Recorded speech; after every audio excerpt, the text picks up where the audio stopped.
Lalu kalimat berikut, "Thalathun la yughillu 'alaihinna qalbu muslimin." Ini hadis ke-45 di kitab Al-Matjar Al-Wadih.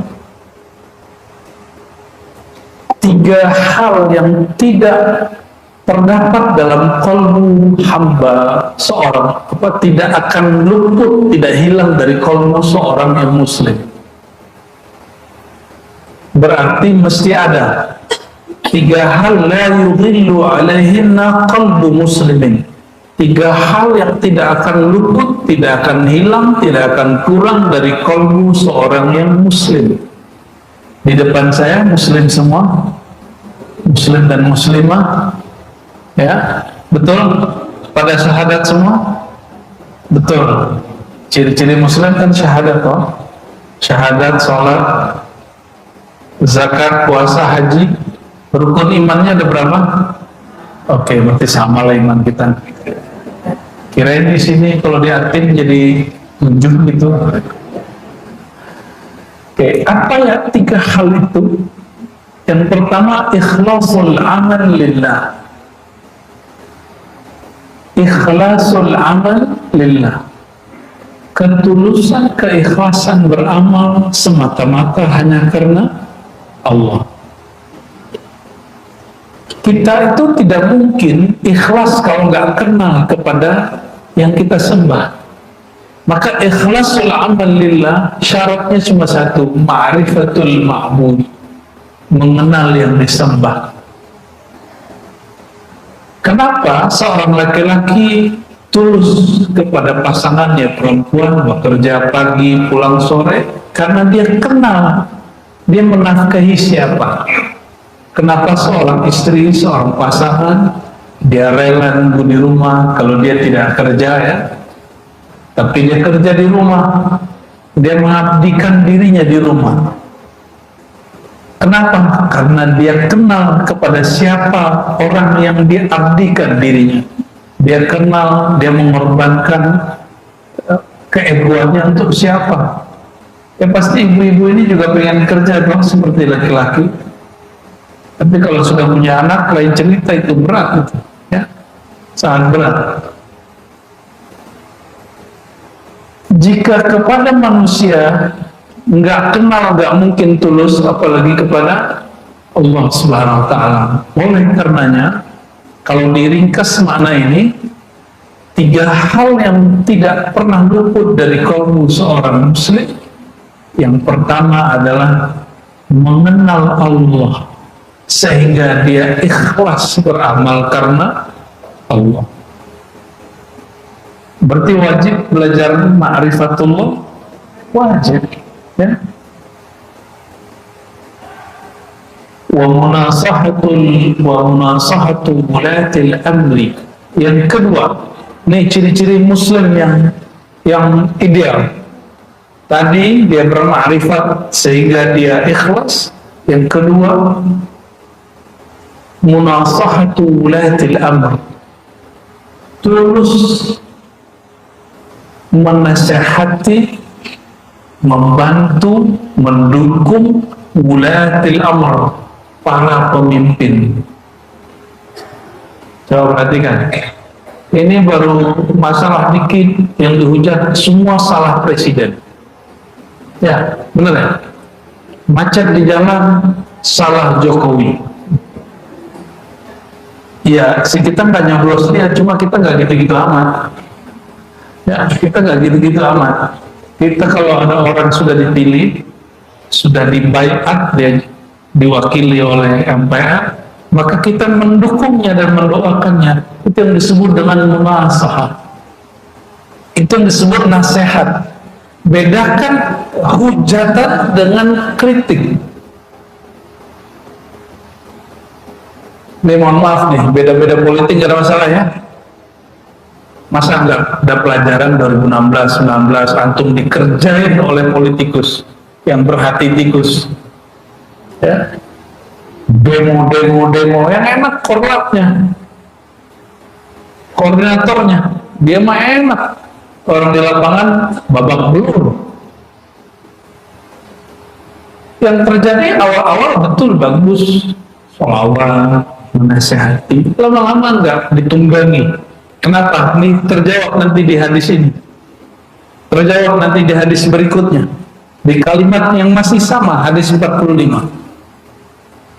Apa yang membuat semua pergerakan orang-orang yang menamakan dirinya Harakah Islamiyah, pergerakan Islam, itu hancur di tengah jalan?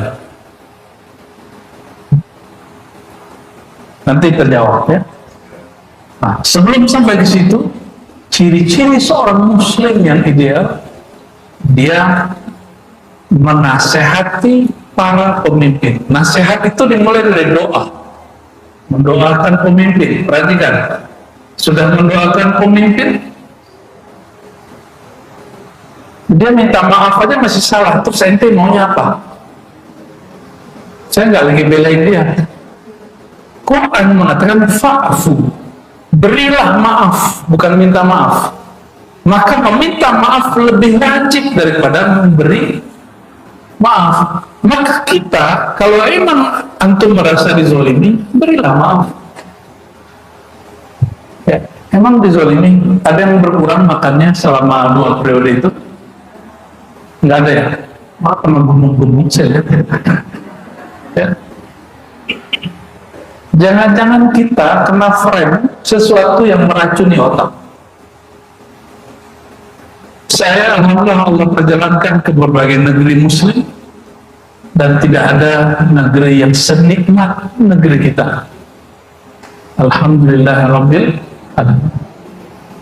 Ada satu negara, kalau nggak dapat izin dari kemenaknya, kementeriannya, nggak boleh ngajar di masjid.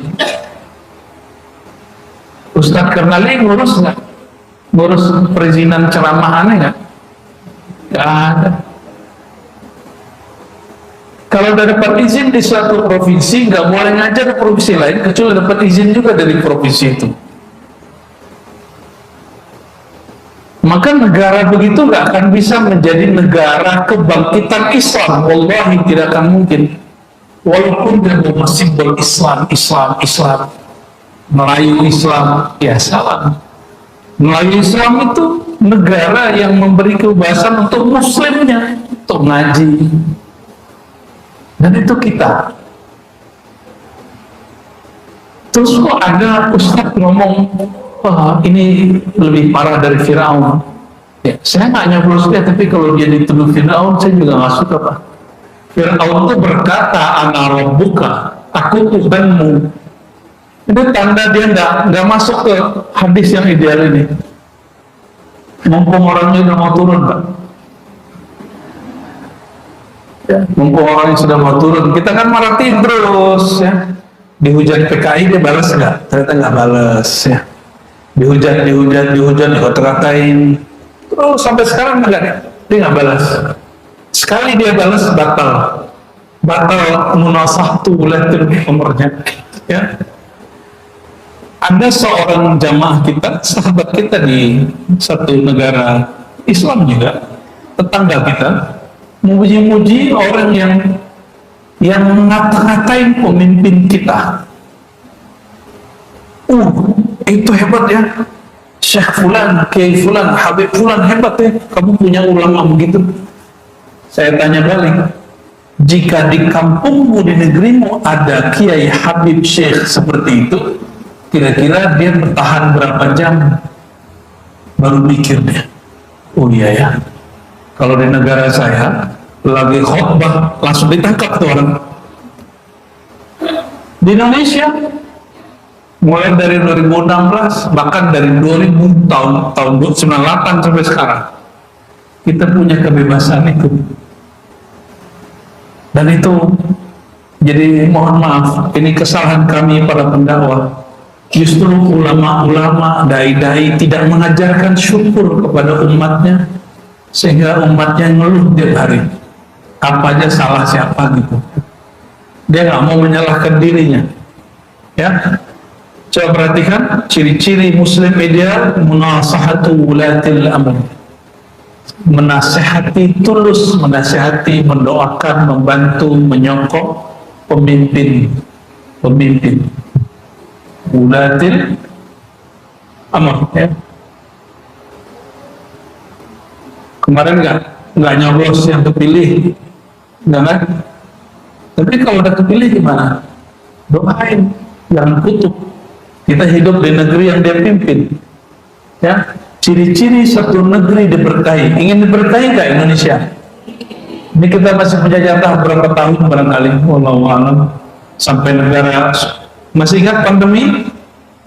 Itu banyak negara mau tutup. Itu negara bangkrut, sisa namanya. Itu negaranya udah hampir nggak ada. Sampai sekarang masih ada efeknya.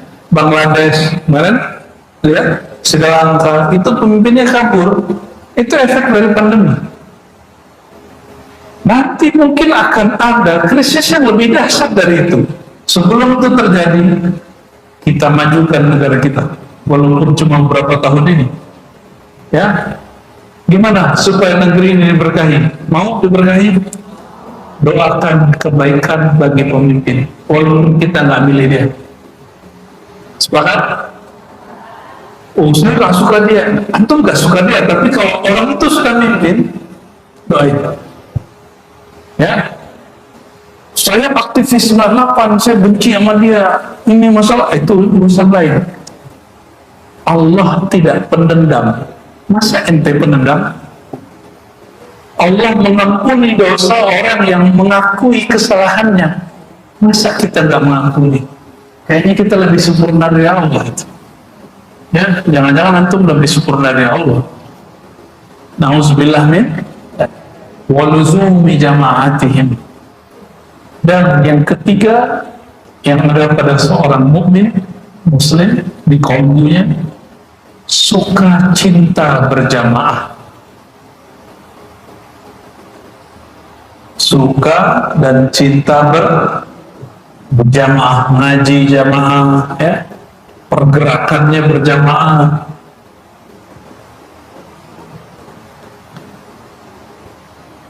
Kenapa?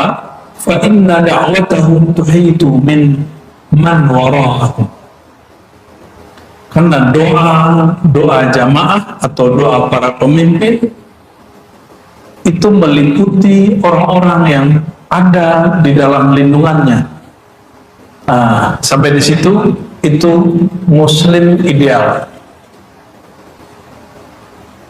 Coba, Indonesia sudah ideal belum muslimnya? Katanya Indonesia muslim terbanyak, tapi apakah muslim paling ideal?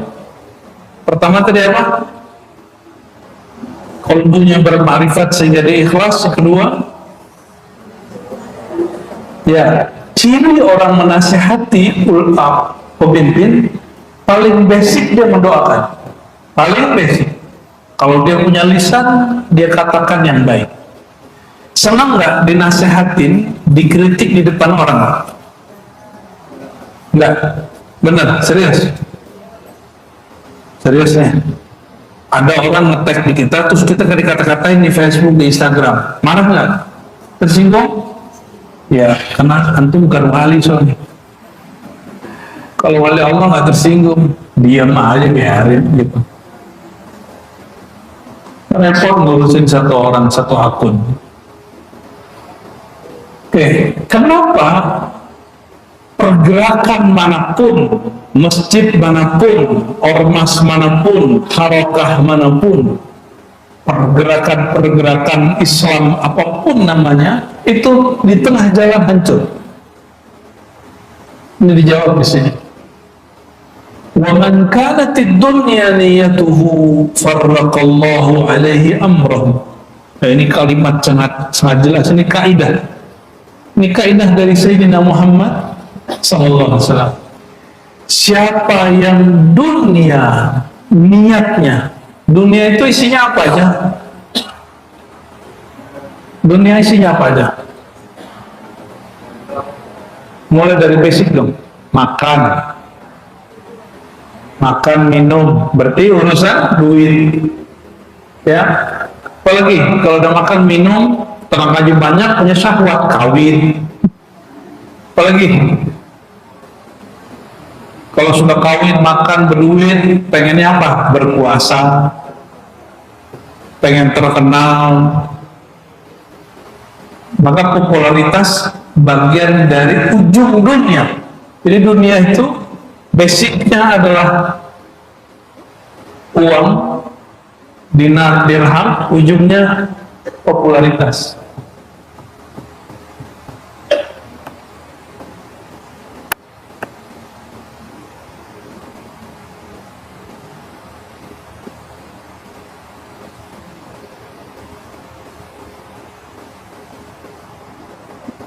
Waman kanatid dunya, tadi apa aja? Uang, ujungnya tadi apa? Tengah-tengahnya kekuasaan, ya, tahta dan pasangan. Jangan wanita doang, laki-laki juga. Bagi perempuan laki-laki, bagi laki-laki perempuan sama aja. Saya yakin, ya. Ada teman kita dulu sesama santri ngomong gini, kita mah ngeliat fisik laki-laki gak tertarik. Saya tanya sama dia, terus menurut kamu bagaimana dengan ibu-ibu sosialita yang melihat Sayyidina Yusuf lewat, lalu mereka melukai tangannya dan mereka tidak merasa terluka? Tuh bayangkan, lihatin Yusuf ini gak terluka, padahal luka. Padahal luka. Berarti fisik penting, penting sekali. Bohong kalau fisik nggak penting. Cuma nilai yang di belakang fisik itu lebih penting. Ada cowok cakep atau ngelehoi gitu.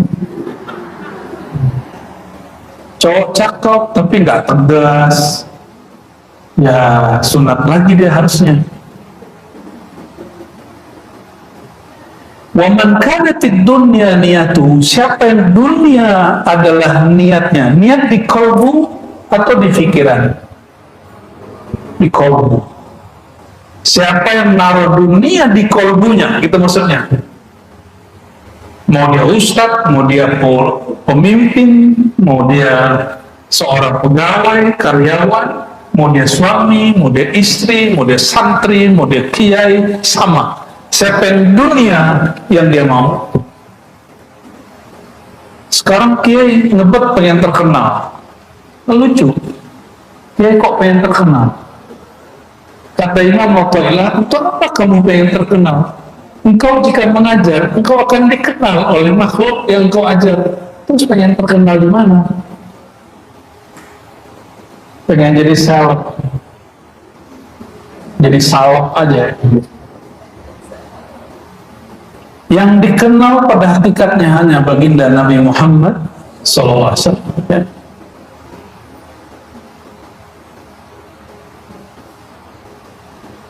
Farraqallahu alaihi amrah.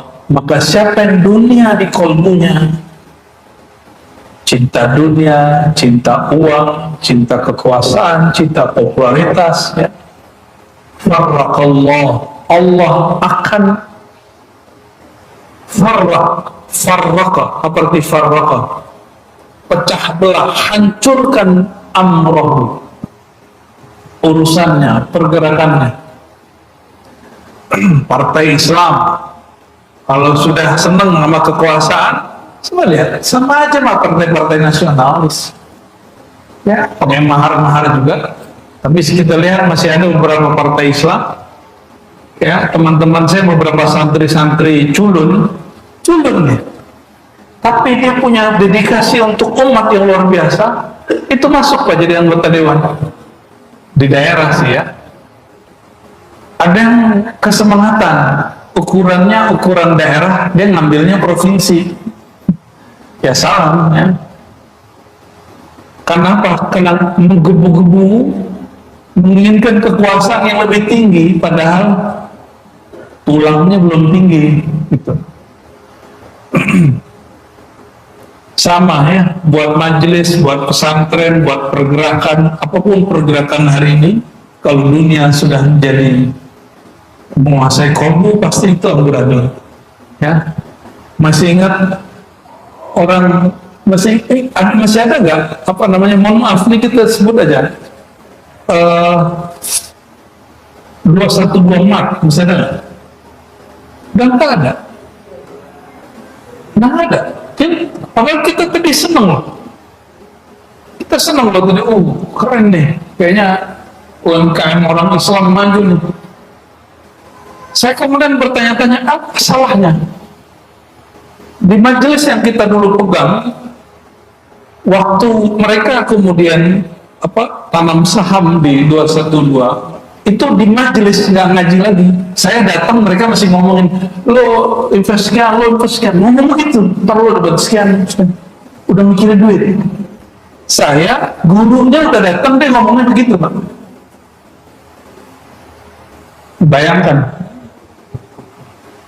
Jadi kalau dunia sudah masuk ke satu pergerakan, udah, itu syaitan yang masukin. Ya, syaitan yang masukin. Jadi cara syaitan untuk merusak satu pergerakan atas nama agama, masukin cinta dunia. Gak rusak sama uang, ya rusak sama kekuasaan. Gak bisa rusak sama lawan jenis. Gak bisa juga sama popularitas. Begitu terus ya. Wa ja'ala faqrahu baina 'ainaihi. Dan orang ini akan ditanam di dalam dirinya, ainai, antara dua mata, berarti pikiran. Ini yang disebut banyak pikiran, akan ditanam dalam pikirannya faqrahu, mental fakir miskin, walaupun dia kaya. Coba lihat semua koruptor, itu orang miskin atau orang kaya? Orang berkuasa atau orang tidak berkuasa? Tapi mentalnya miskin. Nauzubillah, summa nauzubillah. Walam ya'tihi minad dunya ila ma kutiba lahu. Dan dia tidak dapat bagian dari dunia kecuali yang telah ditentukan baginya. Jadi orang yang berniat mencapai dunia, dia pasti dikasih dunianya, tapi nggak lebih. Wa man kanatil akhiratu niyatuhu wa man kanatil akhiratu niyatuhu. Sebaliknya, siapa yang melakukan pergerakan amalan akhiratlah niatnya, jama'allahu amrahu, Allah akan satukan, berkahi urusannya. Ya, saya sudah banyak ikut aliran-aliran, alhamdulillah. Jadi dulu habis saya suluk tarekat Naqsyabandi 40 hari, kita minta izin ke guru untuk rihlah diniyah, fikrah, pemikiran. Maka untuk fikih saya ngaji salafi, ngaji hadisnya salafi. Untuk dakwah saya ikut jemaah tabligh. Untuk semangat kebangkitan dengan ada ekonominya, kita dulu punya ustadz dari Darul Arqam, ya, sampai kita hafal nasyid Malaysia itu dulu, ya, nasyid Hawari kalau di Indonesia. Maka saya tahu orang-orang yang terkenal beberapa di Indonesia itu masa lalunya pergerakan itu, ya. Kita nggak tahu dia punya misi tersembunyi lagi atau tidak, nggak ada masalah juga. Termasuk juga kita ikut kajian-kajian Sayyid Qutb, kitab-kitab Sayyid Qutb, Ikhwan Muslimin, Hasan Al-Banna. Dalam tafsir, dulu saya ikut kajian tafsir orang-orang ini, ya, tafsir tematik, indeks. Itu bersamaan, jadi dalam beberapa tahun itu bersamaan kita ikut. Jadi mix sudah. Hemat saya memandang diri dan mereka, apa yang membuat pergerakan itu rusak? Satu hal saja, ini dia, ya, menginginkan kekuasaan sebelum saatnya, jadi teroris. Jadi dulu waktu ramai bom, kita sepakat itu jihad, padahal itu jahat. Orang nggak pernah didawahi, dibom, adil nggak? Boleh nggak begitu? Ya, itu masih mending. Di Suriah ulama lagi buka tafsir Quran, dibom, ditembak. Lebih ngeri, lebih berbahaya. Ini kenapa? Ingin berkuasa sebelum saatnya. Siapa di antara kita yang tidak merindukan khilafah? Kita rindu khilafah. Karena itu janji Sayyidina Muhammad SAW bahwa nanti di akhir zaman satakunu khilafah ala minhajin nubuwah, akan ada kekhalifahan pemerintahan yang menggantikan pemerintahan sebelumnya, itu disebut khilafah ala minhajin nubuwah, berdasarkan kurikulum manhaj nubuwah. Pemimpinnya bukan nabi, pemimpinnya seorang wali, tapi yang menguatkan pemimpin ini nabi-nabi. Nabi Isa turun, Nabi Khidir muncul. Bayangkan apa kata Sayyidina Muhammad SAW di hadis sahih Bukhari, Muslim, apa pendapat kalian, ya? Nabi Isa turun, wa imamukum minkum, sholat subuh, sholat imamnya dari kalian, bukan dari Nabi Isa. Artinya Sayyidina Isa pangkat kenabiannya tidak berlaku untuk umat Nabi Muhammad SAW, karena dia diutus untuk Bani Israel, bukan untuk umat Nabi Muhammad SAW. Dan Nabi mengatakan la nabiyya ba'di, tidak ada nabi setelah. Jadi jika Nabi Isa turun, dia disebut nabi, tapi tugas kenabiannya tidak diterapkan. Tugasnya sebagai wali. Tugasnya sebagai apa? Wali. Nabi Khidir sekarang dia nabi, tapi tugasnya sebagai apa? Wali.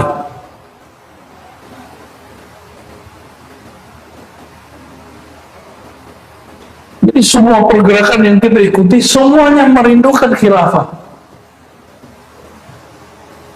Namun pas kita lihat ada yang kemudian terjebak kepada materialisme. Oh, kalau mau khilafah bangkit, hidupkan dinar dirham. Saya protes. Ustaz, dinar dirham itu sudah ada sebelum zaman Nabi Muhammad SAW. Oh, tidak ada. Dinar dirham ada di Quran, bukan semua Nabi. Ya sudah, ustaznya nggak buka matanya baca sejarah. Baca dong. Apa the history of dinar dirham ada. Dinar dirham itu nama daripada pemimpin di Persia dan Romawi. Romawi lebih pasnya. Dan Nabi adopsi itu. Maka kenapa kita sekarang pakai uang kertas? Karena sekarang itu yang berlaku. Karena al-aslu fil muamalat dan ibahah, pada dasarnya muamalat transaksi itu boleh. Bahkan sekarang udah gak pakai uang kertas. Pakai uang apa sekarang?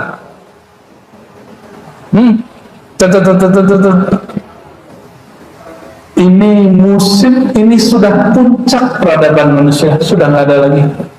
Hemat saya, ini sudah puncak. Udah mulai mobil listrik, entar lagi mobilnya terbang.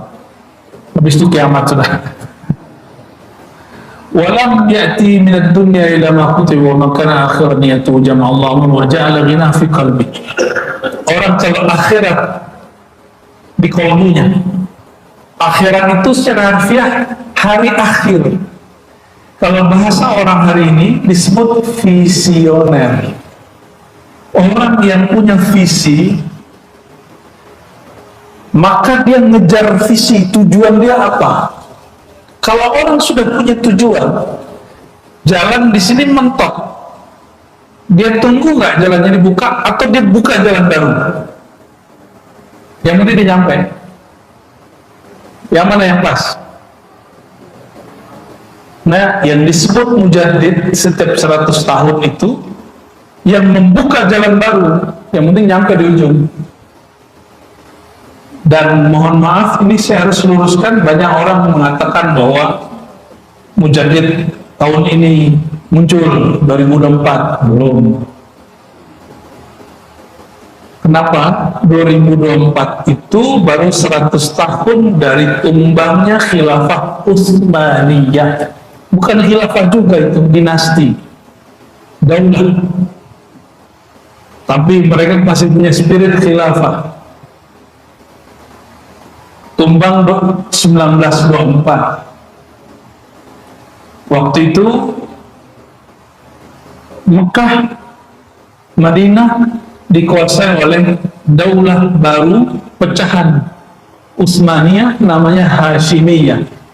Namanya mirip-mirip sama saya kan? Daulah apa? Jadi Syarif Mekah, Syarif Hashim itu kemudian dirayu oleh orang Inggris.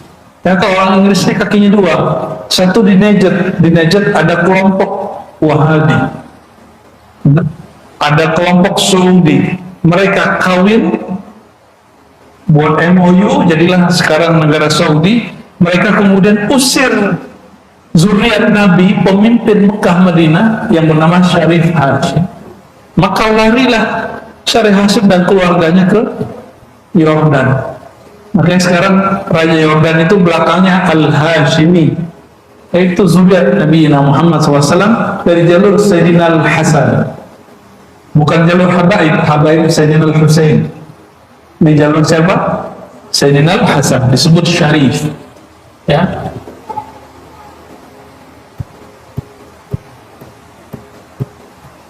Tahun berapa dia terusir? Seluruhnya kekuasaan dari Daulah Hashimiyah itu mutlak sudah tidak ada lagi. Tahun 1933. Maka kalau dihitung dari standar Mekah, seharusnya kebangkitan Islam nanti 100 tahunnya. Nah, ini hemat kita boleh uji sejarah toh ya, siapa tahu insya Allah benar. Dan saya agak tidak sepakat ketika orang mengatakan pemimpin ormas A, B, C, D itulah mujaddid. Tidak, nggak begitu, nggak semudah itu menjadi mujaddid. Mujaddid itu seorang wali, orang yang paling kenal Allah di zamannya, orang yang paling mampu menjadi bayang-bayang sunnah Nabi Muhammad SAW. Nabi ngapain, dia ngikutin persis gitu, akhlaknya, keilmuannya, dan lain sebagainya. Masih kuat lanjut hadis? Ya udah, hadis terakhir deh ya. Ini hadis terakhir ya. Dari Ibnu Rudain qala Rasulullah SAW. Hadis ini riwayat Tabarani. Nabi SAW bersabda, "Ma min qaumin yajtami'una ala kitabillah yata'atawnahu bainahum illa kanu adyafan lillah." Kalau jadi tamu presiden senang nggak? Kalau tamu dari presiden alam semesta senang nggak? Ya, pemimpin, pemilik alam semesta.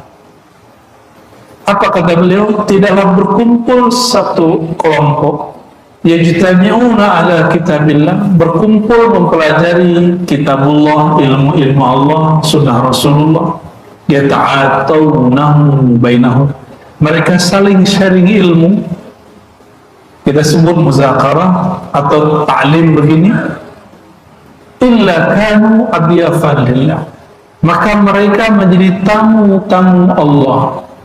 Jadi kalau orang haji umrah disebut duyufur rahman, orang haji ilmu disebut duyufullah. Mana yang lebih tinggi? Duyufullah, tamu-tamu Allah.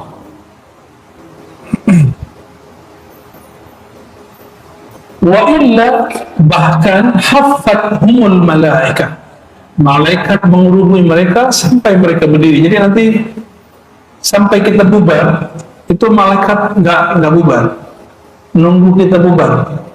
Cuma nggak ada yang lihat kan? Kalau ada yang lihat gawat. Au yakhudu, atau mereka membicarakan yang tidak berkait lagi dengan kitabullah dan sunnah Rasulullah, nggak berkaitan lagi dengan ilmu di majelis, tapi ngomongnya ngomong. Nah, termasuk yahudu itu cenderung ngapain? Membuka sosmed yang tidak bermanfaat. Ya, kita tidak menyarankan lagi main sosmed. Buka YouTube itu channel pengajian aja lah. Ya, pengajian sama dengerin lagu-lagu nasyid yang atau lagu-lagu yang seger gitu. Di luar itu gak usah lah. ya, gak usah banyak-banyak, seperlunya. Jangan membuat Allah cemburu. Kawan kita membid'ahkan pakai tasbih, tapi tidak ada satupun mereka membid'ahkan pakai handphone buatan Cina, Amerika, dan Yahudi itu. Ya. Itu fatwa teraneh yang saya lihat itu, ya. Mengharamkan tasbih, membiarkan orang pakai ciptaan negara yang dia benci. Ya. Wa ma min 'alimin yakhruju fi talabi ilmin makhafata yamut aw intisakhu mafata yandaris illa kana kal ghadir rahi fi sabilillah wa may yubti bi ya'malu la bisrabi nafsab. Ini kita terjemah bebasnya. Orang alim atau santri yang keluar, orang alim itu membagi ilmunya, atau santri lagi mau cari ilmu, itu dihitungnya seperti mujahid.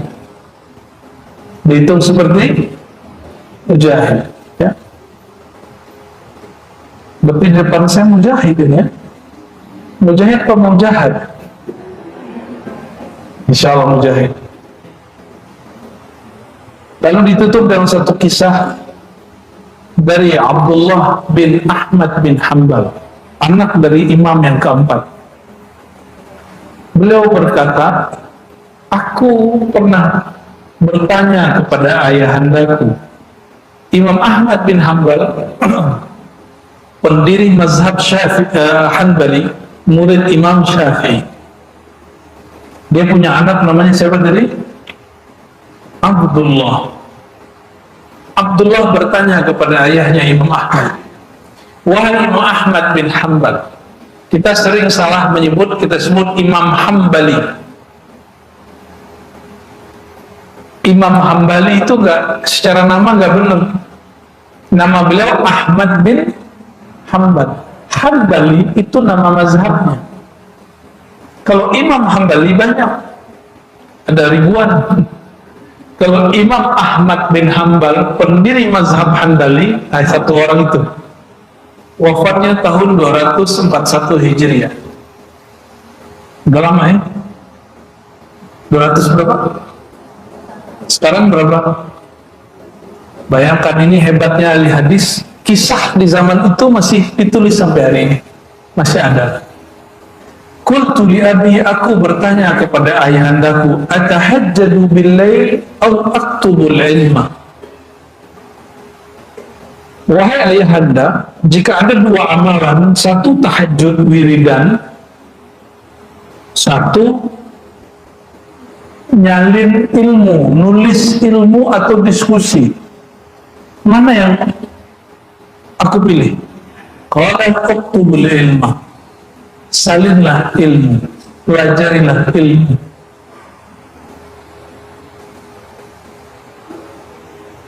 Jadi lebih tinggi ngaji atau tahajud? Serius nih? Ya. Terus kenapa masih ada jamaah kita lagi ceramah ustadznya pagi-pagi, suruh masuk terus dia berdiri? Itu orang alim atau orang bodoh? Mohon maaf, antum yang bilang bodoh. Lebih utama mendengarkan kalam sang guru yang alim itu daripada dia sholat 2 rakaat. Tapi yang terjadi hari ini apa? Karena mendengarkan hadisnya separuh-separuh, lalu antum ngamen sunnah dengan nafsu, ingin dapat pahala haji umroh, kan nafsu itu. Jadi kita beramal pun jangan pakai nafsu. Beramal itu pakai tuntunan hati. Ya, hati itu maunya ilmu. Kalau orang berilmu, sholat 2 rakaat tambah 1 rakaat itu lebih utama bagi dia daripada dia sholat 20 rakaat tapi buru-buru, tapi pikirannya kemana-mana. Mending 2 rakaat tapi fokus qalbunya kepada Allah Subhanahu Wa Taala. Mending zikir 100 tapi hatinya betul-betul tenang, meresapi, daripada zikir 1000 buru-buru. Ya, ini sudah tidak zamannya lagi zikir buru-buru. Angka itu jadi patokan latihan, bukan untuk dikejar. Ya, Qultu, aku berkata, kata imam ini, Imam Dimyati, innama qala lahu dhalika li'anna kitabahu wal ilm yata'adda nafu'a ila ghairihi falahu ajru wa ajru man intafa'a bidzalika fi hayatihi wa ba'da mautihi. Kata pengarang kitab ini, kenapa ilmu lebih manfaat? Karena kalau tahajud manfaatnya untuk dirinya sendiri, tapi kalau ilmu bermanfaat untuk orang lain. Bahkan ba'da hayatihi wa mamatihi, bahkan setelah dia mati. Ya, itu pandangan beliau. Ya, pandangannya sangat benar sekali, apalagi ilmu mengenal Allah Subhanahu wa Ta'ala. Saya sering menyampaikan masuk kubur yang ditanya. Oke, sudah paham? Berarti yang mau disiapkan nanti itu kemakrifatan atau kuantitas amal. Ya, berarti belajar ma'rifat wajib. Ma'rifat pertama yang dipelajari apa? Man rabbuka, ma'rifatullah, mengenal.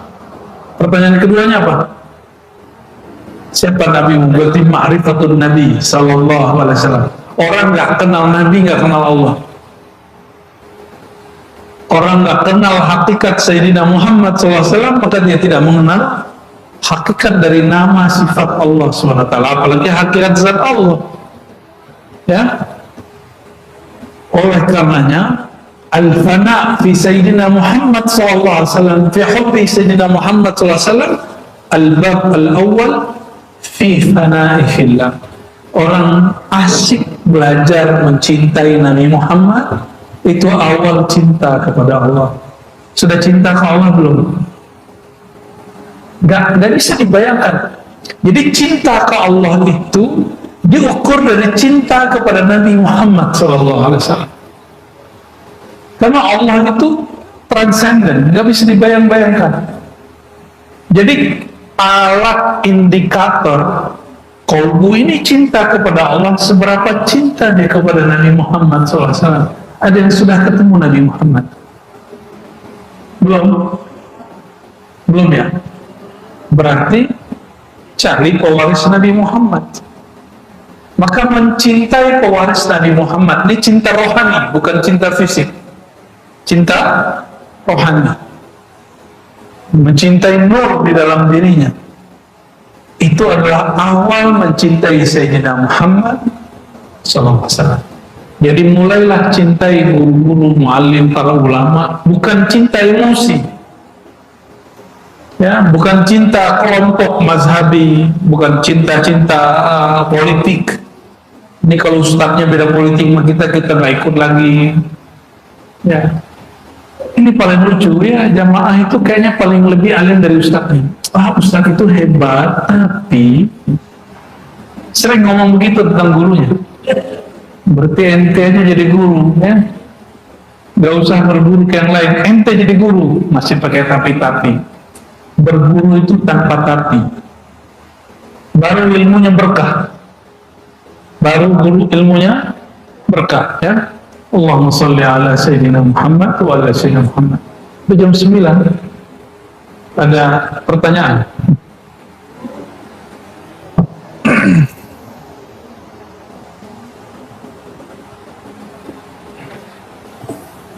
Insya Allah pada bulan berikut, insya Allah masuk ke bab hadis-hadis mengenai rahasia wudhu. Ya, baru mulai rahasia bersuci. Jadi baru mau masuk ke amalan-amalan praktis. Insya Allah, ya. Baik sekalian, dari apa yang disampaikan oleh beliau, ada selalu kami menanyakan. Silakan. Dari ngomong ada kalau aku mau ya Udah kenyang, udah kenyang, takut kualat katanya. oh ya sebenarnya itu kan ya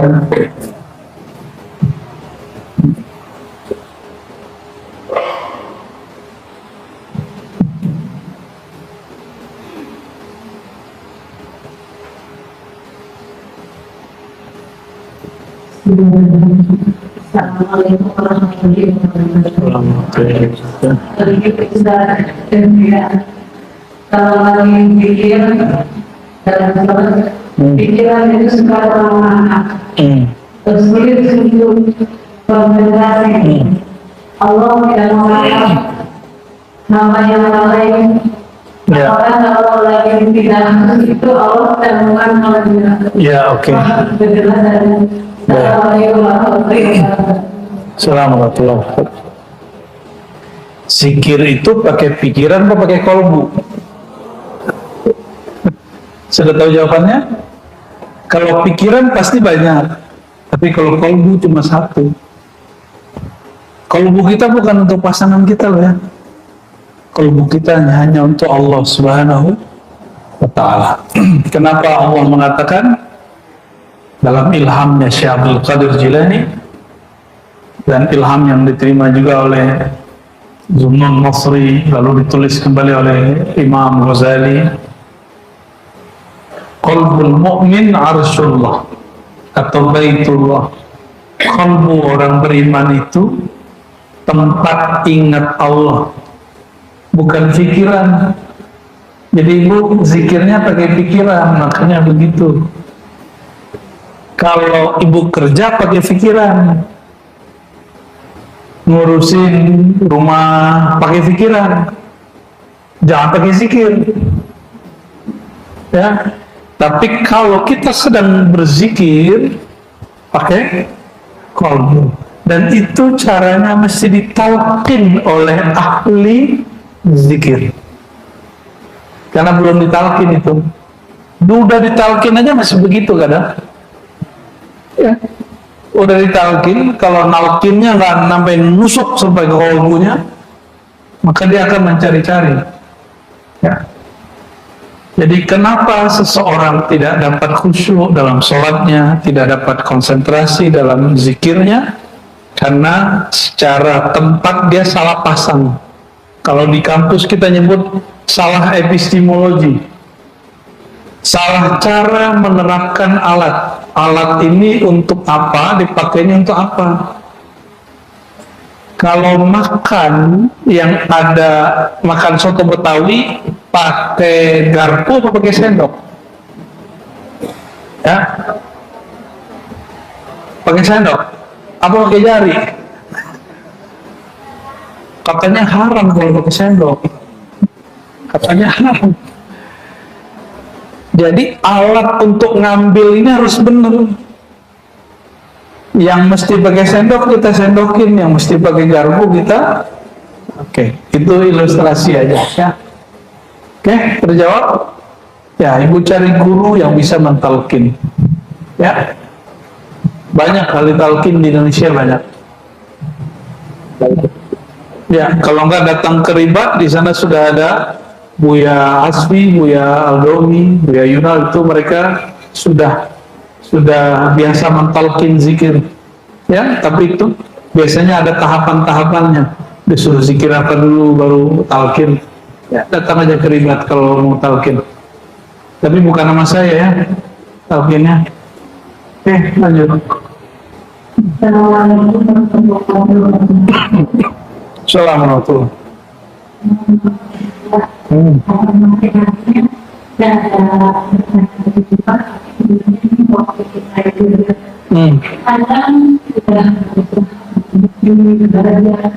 Ada kalanya untuk itu datang, tapi bukan belajar itu dalam pikir dan belajar ada saja saya pun mereka kalau itu berusaha kawan namanya selalu lagi, tapi ya itu pun apa memang belajar kemudian belajar ada yang begitu kan bisa berkali-kali beribu keputusan kalau Oke.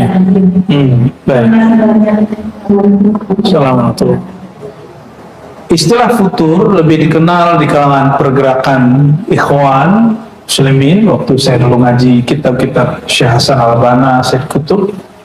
Tapi kemudian waktu kita belajar di kampus, kita teliti, istilah futur muncul ternyata awalnya di kitab-kitab tasawuf. Apa arti futur? Futur itu secara harfiah dari kata fatrah, kosong. Hatinya mulai hambar. Sekarang diartikan futur itu turunnya semangat atau ghirah himmah untuk beramal. Ya. Namun saya tidak sepakat dengan terjemahan itu. Futur yang tepat adalah ketika tiga yang tadi luput dari hati seorang muslim. Itu yang disebut futur. Apa yang tiga itu? Satu, kemakrifatan sehingga dia tidak ikhlas. Kedua, jangankan jangankan temannya, saudaranya, pemimpin pun dia doakan, dia nasihati. Dan yang ketiga, luzum jamaah, senantiasa berjamaah. Ini adalah penawar futur. Yang ketiga, luzum jamaatihim. Jadi berjamaah itu adalah penangkal dari semangat yang turun. Jadi jangan pernah keluar dari jamaah. Ya, maka bermajlislah. Mesti bermajlis. Ya, ada majelis umum seperti ini umum, ada majelis khusus seperti majelis thariqah, majelis kajian kitab tertentu. Ya. Kita di Ribat sudah mengkondisikan model jamaah khusus. Ya, itu sudah mulai. Di Ribat Ciputat itu, Bapak Ibu, cuma udah nggak muat. Doain nanti biar cepat selesai di Buaran dekat BSD. Ada sekitar 3.000 meter kita membuat masjid dan rumah suluk, tempat-tempat latihan zikir nanti dan ngaji kita. Tiap hari orang ngaji. Ya, insya Allah ini baru mulai dibuat jogo ala Jawa. Baru kita buat nanti masjidnya di situ. Insya Allah nanti bisa ngaji di sana. Ya. Dekat kok, keluar tol gak jauh. Insya Allah. Satu lagi dari Bapak ada kan? Dia lagi. Ya, wassalamualaikum warahmatullahi wabarakatuh. Tadi dikatakan bahwa dalam kita misalnya contoh tadi dalam kita melakukan akhir tidak harus semuanya, tapi yang penting perjalanannya itu saja. Jadi apakah kita dalam diri tidak melakukan sholat akhir itu kita sedikit, tapi maknanya dalamnya yang kita utamakan. Terima kasih. Assalamualaikum. Sholat khusyuk atau sholat berkualitas itu caranya dua aja. Mengenal yang disembah sehingga terasa waktu menyembahnya. Dan yang kedua, menghayati makna bacaan. Cuma lebih cepat yang pertama. Kalau yang kedua mesti jadi santri dulu, terus bisa bahasa Arab, repot kan? Ini mau belajar bahasa Arab, nggak yakin saya. Wajahnya nggak nampang. Kalau diajarin nahu sorot jadi syarat. Ya, orang yang kerau kiraatan, bahwa qari'un, badaka makru'un, pasti kan? Paling santri doang yang paham itu. Jadi jangan berhenti di memahami makna, capek Pak Mehmet. Masa dari dulu ngaji memahami makna mulu? Kenali yang disembah. Mengenal yang disembah, pertama kenal namanya, sehingga kenal sifat-sifat yang punya nama, kenal perbuatan yang punya nama, baru zat yang punya nama nanti memberi rasa. Gitu. Mudah kan? Makanya awalnya sholat takbir. Emang takbir mau dimana-manain apa? Mau diterjemahin jadi 70 makna? Sederhana sekali. Allahu Akbar. Sederhana. Semua orang tahu makna Allahu Akbar, nggak mesti nyantri. Allahu Akbar. Hanya Allah yang besar. Berarti kita itu awal khusyuk. Jadi khusyuk itu dimulai dengan mengecilkan ego diri, kalau perlu tiada lagi ego diri, yang ada hanya egonya Tuhan. egonya Allah Subhanahu wa ta'ala. Rasakan kalau sesuatu yang besar pasti kita bisa memandangnya. Memandang Allah bukan dengan mata ini, memandangnya dengan rasa yang ada dalam rohani kita. Ya. Maka kita kalau melihat orang senang nggak senang itu kan bukan pandangan fisik, itu pandangan rasa. Rasa itulah yang menghubungkan kita dengan Allah. Dan mana ada rasa kalau nggak kenal? Ya? Khusyuk itu terjemahan lainnya hormat, respect. Hormat kepada orang. Sejak kapan kita menghormati orang yang tidak dikenal? Nggak ada. Maka syaratul hurma, ihtiram, an na'rif al-muhtaram. Kita, syarat kita hormat itu kita kenal siapa yang kita hormati. Kalau nggak kenal, ngapain dihormati? Nah, khusyuk itu puncak dari penghormatan. Dan mustahil orang khusyuk kalau dia tidak kenal siapa yang dia hormati, yang dia sembah. Ya. Makanya yang belum kesampaian ngaji Asmaul Husna. Ya, belum kesampaian ya. Ya, pernah kita buat juga dengan komunitas Muslim di Jerman. Udah mau selesai, tiba-tiba saya nggak bisa, mereka juga nggak bisa, terus nggak tahu kenapa, udah putus aja. Tapi itu masih ada, ya, recordnya masih ada, silakan disimak kalau ini. Ya. Juga termasuk ada kajian saya dulu, kajian Asmaul Husna di komunitas lama kita ada. Itu jalan pertama mengenal Allah Subhanahu wa ta'ala, ya. Kalau mau kenalan nama atau pekerjaan, coba kenalan dulu.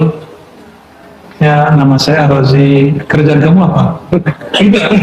Gitu nggak? Atau gini, ya, kamu pemarah ya?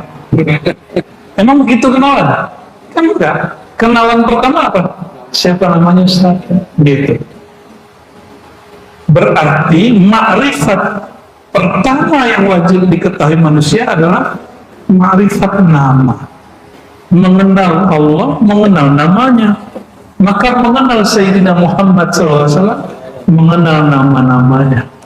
Allahumma salli wa sallim wa barik. Ya, baru orang akan paham. Dan tidak mungkin merasakan Allah hadir kalau tidak merasakan nur Sayyidina Muhammad SAW hadir. Ya, jadi wajib belajar ma'rifatun Nabi. Ma'rifat, mengenal sosok Nabi itu biasa ahli hadis. Ini kitab yang kita pelajari itu sosok kenabian, amal-amalnya, syariat-syariatnya. Tapi ada yang lebih dahsyat. Ya, ma'rifatu asrarin Nabi, mengenal rahasia-rahasia keilmuan Nabi Muhammad SAW. Itulah yang beliau maksud, umatku tidak, aku tidak tahu, ya, tidak diketahui manakah yang terbaik, yang dahulu, pertama, sahabat, atau akhir zaman. Artinya, ini legitimasi dari Nabi Muhammad SAW, bahwa para sahabat mereka utama dalam iman. Iman sahabat nggak ada yang bisa kita tandingi. Iman sahabat Abu Bakar, Umar, Utsman di atas iman mereka, iman Nabi Muhammad Sallallahu Alaihi Wasallam.